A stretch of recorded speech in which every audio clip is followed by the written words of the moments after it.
Hello everyone, welcome to Tejas career academy. Guys, आज है 13 नवंबर और आज हम देखेंगे इंपॉर्टेंट करंट अफेयर के क्वेश्चंस को। लेकिन आगे बढ़ने से पहले मैं आपको बताना चाहूंगा कि अगर आपने अभी तक चैनल को सब्सक्राइब नहीं किया है तो चैनल को सब्सक्राइब करें, वीडियो को लाइक शेयर जरूर करें। चलिए शुरुआत करते हैं आज के इस सेशन का।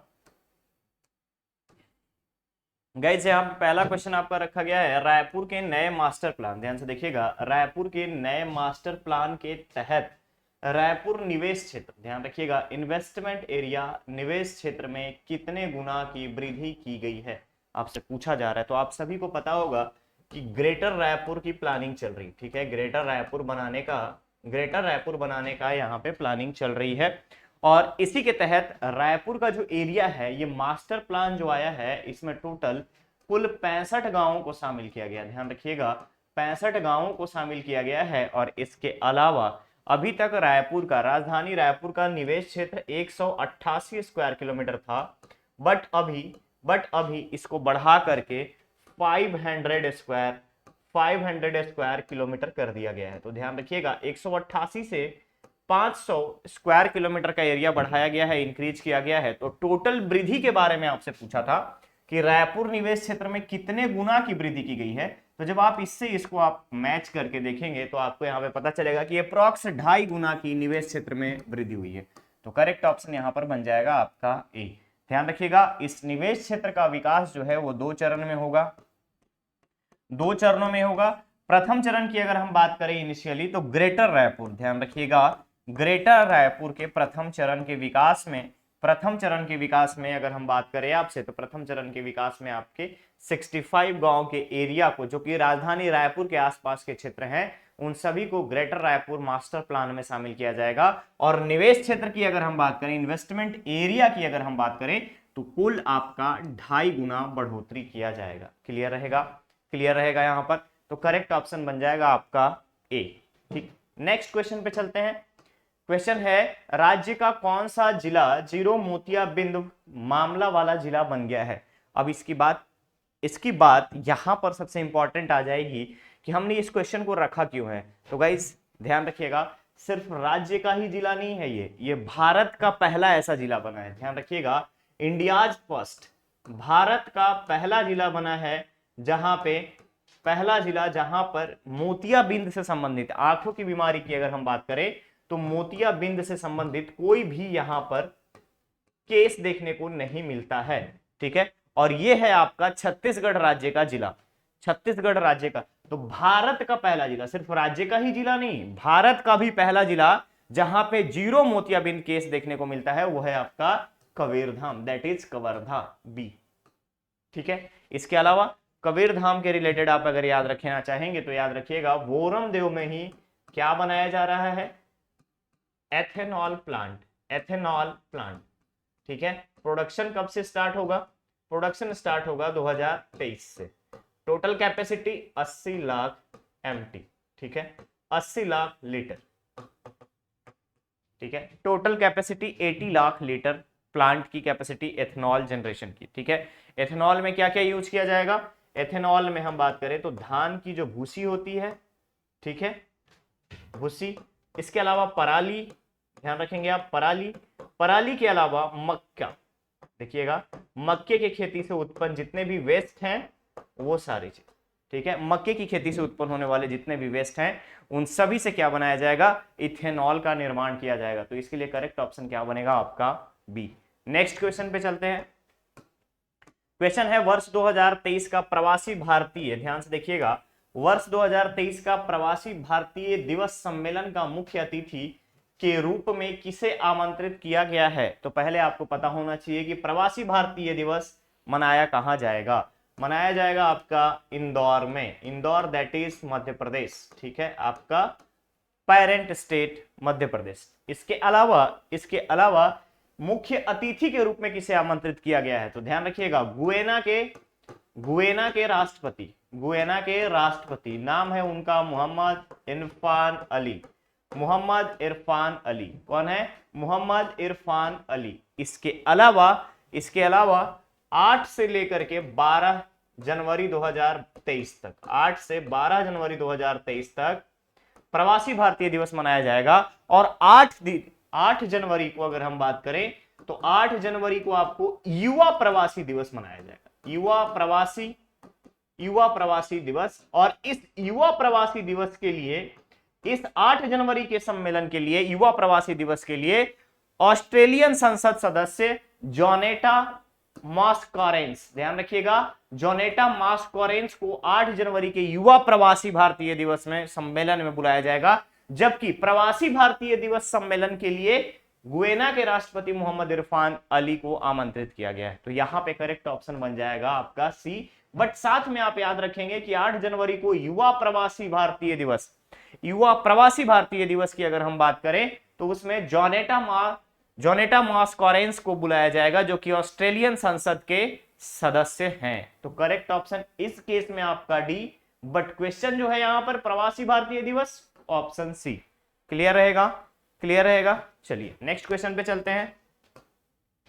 क्वेश्चन है, विश्व की पहली वैदिक घड़ी भारत के किस राज्य में स्थापित की जाएगी? विश्व की पहली वैदिक घड़ी, ठीक है, वैदिक वॉच, विश्व की पहली वैदिक वॉच कहां पे स्थापित किया जाएगा? तो आप सभी को पता होना चाहिए कि भारत में वेद्यशाला, ठीक है, वेद्यशाला बहुत सारे हैं, जिसको हम जंतर मंतर कहते हैं। जयपुर में है, वाराणसी में है, दिल्ली में है, उज्जैन में है, ठीक है, नासिक में है। ऐसे ऐसे अलग अलग जगहों पे वेद्यशाला बनाए गए हैं, जंतर मंतर बनाए गए हैं। और ये क्या था, जंतर मंतर जो था, जितने भी एस्ट्रोनॉट से रिलेटेड थे, एस्ट्रोनॉटिक्स से रिलेटेड थे लोग, उनके स्टडी के लिए प्राचीन काल से ही भारत में उपस्थित है ये सारी चीजें, ठीक है। अब इस वेधशाला में ही मध्य प्रदेश के उज्जैन में, ध्यान रखिएगा, मध्य प्रदेश के उज्जैन के वेधशाला में अगर हम बात करें तो पहली वैदिक घड़ी लगाई जाएगी, स्थापित की जाएगी। ध्यान रखेंगे, पहली वैदिक घड़ी स्थापित की जाएगी उज्जैन से रिलेटेड। आप एक चीज और याद रखेंगे कि हाल ही में महाकाल लोक का उद्घाटन किया गया उज्जैन में। आप सभी को पता होगा, जस्ट 1 मिनट, उज्जैन में आप सभी को यहां पर पता होगा कि उज्जैन में आपका 12 ज्योतिर्लिंगों में से एक है ज्योतिर्लिंग, जहां पे हम महाकालेश्वर बोलते हैं। तो महाकालेश्वर में ही आपका महाकाल लोक का उद्घाटन किया गया है, ठीक है, महाकाल लोक का उद्घाटन किया गया है हाल ही में। क्लियर रहेगा, क्लियर रहेगा। क्षिप्रा नदी के किनारे पे है, यहां पे आपका कुंभ मेला भी लगता है। क्लियर, तो करेक्ट ऑप्शन यहां पर बनेगा आपका Madhya Pradesh, that is Ujjain. Correct option is D. आगे बढ़ते हैं नेक्स्ट क्वेश्चन पे। क्वेश्चन है, राज्य के किस जिले के खिलाड़ियों का चयन, ध्यान से देखिएगा, राज्य के किस जिले के खिलाड़ियों का चयन आंध्र प्रदेश में होने वाली राष्ट्रीय खेल महोत्सव के लिए किया गया है? राष्ट्रीय खेल महोत्सव आंध्र प्रदेश के गुंटूर में आयोजित होगा। कहां पे आयोजित होगा? गुंटूर जिले में। ध्यान रखिएगा, आंध्र प्रदेश के गुंटूर जिले में आयोजन होगा। और इस आयोजन में, राष्ट्रीय खेल महोत्सव में, छत्तीसगढ़ के बीजापुर, याद रखिएगा, बीजापुर के खिलाड़ियों का चयन किया गया है। वैसे खिलाड़ी जो राज्य स्तर पर गोल्ड, उसके बाद सिल्वर, दैट इज रजत, और कांस्य पदक जीत चुके हैं, ठीक है। कांस्य पदक से सम्मानित किए गए जितने भी खिलाड़ी हैं, उन सभी का चयन किसके लिए हुआ है? राष्ट्रीय खेल महोत्सव, जिसका आयोजन कहां होगा? गुंटूर में। कहां होगा आयोजन? गुंटूर में होगा, ठीक है, याद रखिएगा इन सारी चीजों को। क्लियर रहेगा, क्लियर रहेगा। Bijapur is the correct answer, Bijapur is the correct answer. आगे बढ़ते हैं नेक्स्ट क्वेश्चन पे। क्वेश्चन है, हाल ही में राज्य सरकार ने पैरा संकलन व्यवस्था, ध्यान से देखेंगे आप, यहां पर आपका स्पेस है, पैरा संकलन व्यवस्था के तहत हर गौठान को कितने रुपए की राशि देने की स्वीकृति दी है? इसका मतलब क्या है? पैरा संकलन, तो आप सभी को पता होगा, पैरा संकलन से क्या होगा कि जानवरों के लिए चारा का व्यवस्था होगा, ठीक है, जानवरों के चारा का ऑटोमेटिकली, अगर हम बात करें यहां से, तो जानवरों के चारा की व्यवस्था की जाएगी। और इन सभी पैरा से, पैरा संकलन करने के लिए सभी गौठान को 40,000 रुपए, ध्यान रखेंगे आप, 40,000 रुपए की स्वीकृति दी गई है कि 40,000 रुपए सभी गौठान को दिया जाएगा। उनका मुख्य उद्देश्य क्या रहेगा? पैरा संकलन, जिससे कि जानवरों के चारा के लिए, जानवरों के खाने के लिए जो दिक्कतें आती है उसको मिनिमाइज किया जा सके। तो राशि की बात की गई थी 4,000। गौठान की अगर हम बात करें तो ग्राम गौठान योजना, आप सभी को पता होगा, ग्राम गौठान योजना पंचायतों के तहत दे दी गई है, आपको पता होगा। और छत्तीसगढ़ में पंचायती राज अधिनियम, पंचायती राज अधिनियम, पंचायती राज अधिनियम 1993 को इंप्लीमेंट किया गया है। कौन सा संविधान संशोधन? 73वां, ठीक है। 1992 में 73वां संविधान संशोधन के द्वारा पंचायती राज अधिनियम, जैसे ही 93 में एक्ट आया, same to same Madhya Pradesh पंचायती राज अधिनियम को छत्तीसगढ़ में कॉपी आउट किया गया। बट यहां पे कंडीशंस क्या लगा दी गई है कि हाल ही में जब से यहां पर पेशा कानून आया है, पेशा कानून आया है, तो इसमें बहुत सारे बदलाव किए गए हैं कि अगर अनुसूचित जाति या जनजाति क्षेत्र है, अनुसूचित जनजाति क्षेत्र है, तो वहां पे किसी को जमीन खरीदने, लीज पर लेने से पहले ग्राम सभा की मंजूरी होनी आवश्यक होगी, ठीक है। इसके अलावा कोरम वगैरह से रिक्रूट की अगर हम बात करें, रिलेटेड बात करें कि ग्राम सभा के कोरम का, ग्राम सभा का कोरम का रिक्वायरमेंट क्या रहेगा, यहां पर ये थोड़ी सारी चीजें आपको चेंजेस देखने को मिलेगा। वेयर एक्ट वगैरह जब आप पढ़ेंगे तो आपको यहां पर ये सारी चीजें देखने को मिलेंगी, ठीक है। तो यहां पे क्वेश्चन था पैरा संकलन के लिए हर गौठान को कितना दिया जाएगा, तो 40,000 रुपए दिए जाएंगे हर गौठान को, राज्य के सभी गौठानों को, ठीक है। 40,000 रुपए, क्लियर रहेगा। Correct option will be B. आगे बढ़ते हैं दूसरे क्वेश्चन पे।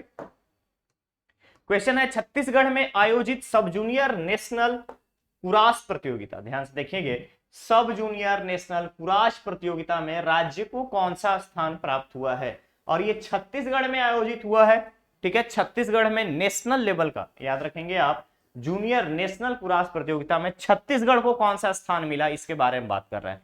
तो गाइस ध्यान रखिएगा कि छत्तीसगढ़ के रायपुर के, छत्तीसगढ़ रायपुर राजधानी, ठीक है, बलबीर सिंह जुनेजा स्टेडियम में सब जूनियर नेशनल कुराश प्रतियोगिता का आयोजन किया गया था, जिसमें हरियाणा है आपका प्रथम स्थान पे, हरियाणा जो है आपका फर्स्ट पोजीशन पे है, सेकंड नंबर पे है आपका दिल्ली, ठीक है, और तीसरे नंबर पे अगर हम बात करें CG plus MP, Madhya Pradesh और छत्तीसगढ़ कंबाइंड रूप से तीसरे नंबर पे है।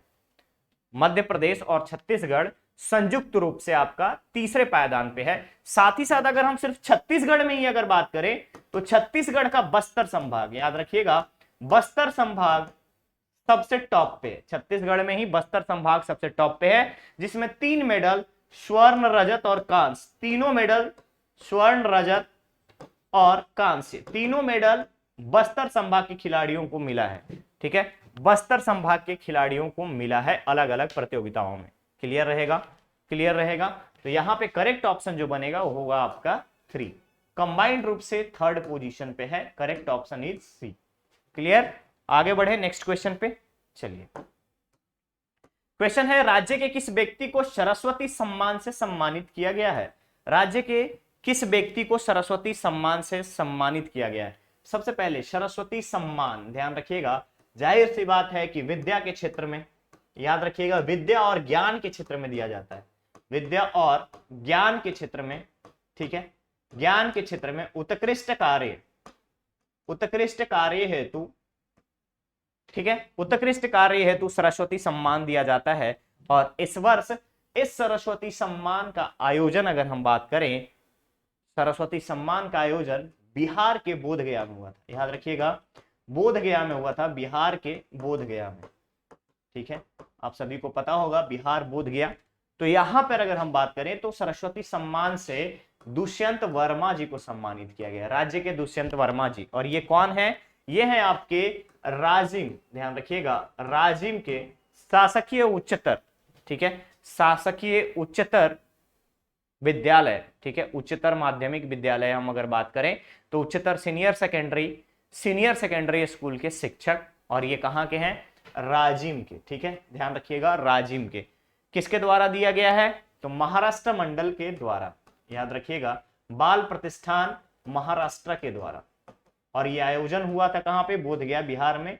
किसने करवाया, महाराष्ट्र बाल प्रतिष्ठान, ठीक है, बाल प्रतिष्ठान ने दुष्यंत वर्मा जी को मिला है। इससे पहले दुष्यंत वर्मा जी को शिक्षा के क्षेत्र में उत्कृष्ट कार्य हेतु राज्यपाल पुरस्कार से भी सम्मानित किया गया है। साथ ही साथ वर्ष 2020 और 21 के लिए अगर हम आपसे बात करें तो इन्हें ज्योतिबा फूले, ध्यान रखिएगा, ज्योतिबा फूले शिक्षा सम्मान, शिक्षा मित्र सम्मान से भी सम्मानित किया गया है 2020-21 में। 2020-21 का ज्योतिबा फूले शिक्षा मित्र, ज्योतिबा फूले शिक्षा मित्र सम्मान,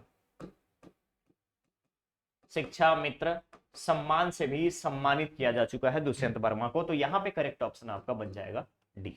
ठीक है, चलिए नेक्स्ट क्वेश्चन पे चलते हैं।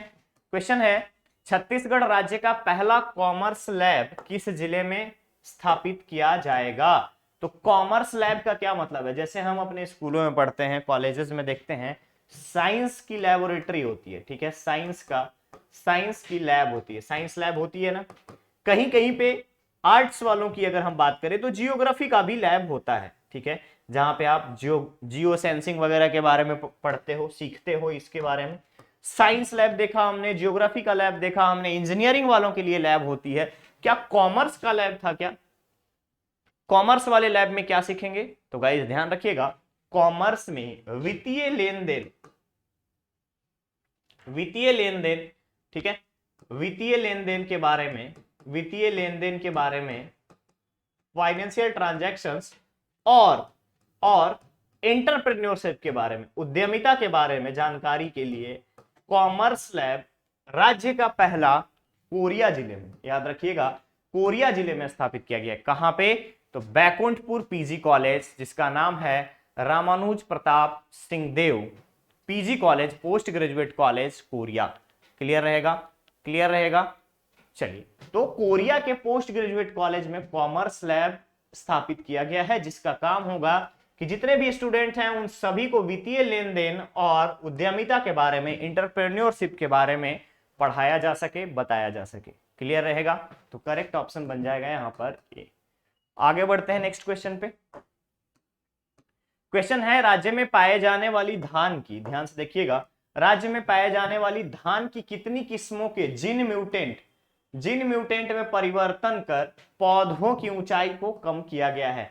तो राज्य में बहुत सारे हमारे धान की किस्में पाई जाती है, और इन सभी में अगर हम आपसे बात करें तो राज्य के 6 किस्म, धान के 6 किस्मों में जीन म्यूटेशन के द्वारा, ठीक है, ध्यान रखिएगा, जीन म्यूटेशन के द्वारा नॉर्मली अगर हम आपसे बात करें तो 3 to 4 फीट धान की बालियां होती है, 3 to 4 फीट, याद रखिएगा, 3 to 4 फीट की अगर धान की बालियां हो रही है तो उसकी हाइट को कम किया गया है, यानी कि रिड्यूस किया गया है जीन म्यूटेशन के द्वारा, ठीक है, याद रखिएगा, जीन म्यूटेशन के द्वारा। और छत्तीसगढ़ में कुल 6 ऐसे धान की किस्में हैं जिसका म्यूटेशन किया गया है, जीन म्यूटेट किया गया है। तो करेक्ट ऑप्शन यहां पर बन जाएगा आपका बी। तो गाइस, लास्ट लेक्चर में मैंने आपसे एक क्वेश्चन पूछा था कि धान की एक उन्नत किस्म जिसको इंडियन एग्रीकल्चर रिसर्च इंस्टीट्यूट ने क्या अनुमति दे दी है, उसको अप्रूव्ड कर दिया है, इस धान की नई किस्म का नाम क्या है? तो उस नई किस्म का नाम था आपका PB1882, धान की नई किस्म, ठीक है। कृषकों के लिए इसको ओपन कर दिया गया है कि कोई भी कृषक इसका उपयोग कर सकते हैं, खेती में लगा सकते हैं, ठीक है। तो लास्ट लेक्चर के क्वेश्चन का आंसर था आपका PB1882, लेकिन यहां पर आपका छत्तीसगढ़ के 6 ऐसे धान की किस्में हैं जिसके जीन को म्यूटेट करके उसके पौधे की हाइट को कम किया गया है। तो करेक्ट ऑप्शन बनेगा यहां पर आपका बी।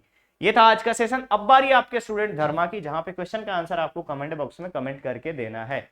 क्वेश्चन है राज्य के नक्सली समस्या पर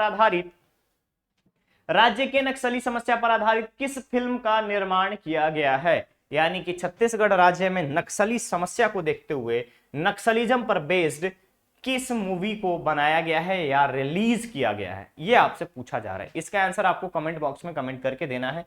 तो गाइस, ये था आज का सेशन। बने रहिए तेजस कैरियर एकेडमी के साथ। चैनल को सब्सक्राइब करें, वीडियो को लाइक शेयर जरूर करें। Thank you so much.